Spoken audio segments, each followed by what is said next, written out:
কাল যেহেতু সরস্বতী পুজো, তাই সবাই মিলে গেছিলাম একটু বাজার করতে। আর এটা শেয়ার করব না তাই কখনো হয়, বলে দিয়েছি সরস্বতী পুজো সমস্ত কিছু তোমাদের সঙ্গে শেয়ার করবো। পাশে থেকো তোমরা সবাই। এই যে দেখতে পাচ্ছ সরস্বতী পুজো বলে চারিধারে কত বাজার বসেছে। আর এটাও তোমাদের সঙ্গে আমরা ক্লিপটা নিলাম। এই যে কত বাঁধাকপি দেখো, এখন যেহেতু বাঁধাকপির দাম সস্তা তাই বাঁধাকপি পুরো অ্যাভেলেবেল। আর এই যে কত সবজি, কত ফল রয়েছে।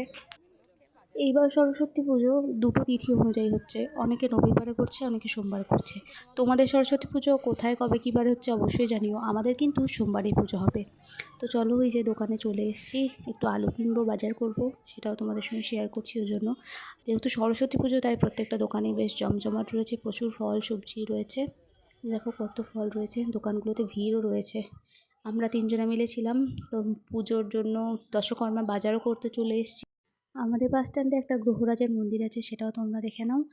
আর এই যে আমাদের বাজার প্রায় কমপ্লিট হয়ে গেছে, আমরা 5জন মিলে ছিলাম। তারপর এবার আমরা বাড়ি চললাম।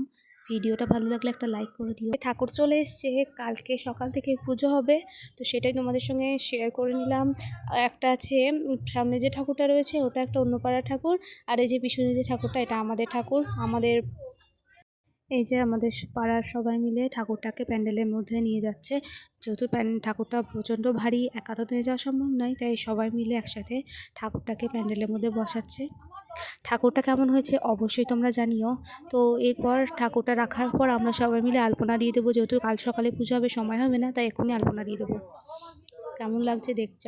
এই যে আমরা সবাই মিলে আলপনা দিচ্ছি। ভিডিওটা ভালো লাগলে একটা লাইক করে দিও। টাটা।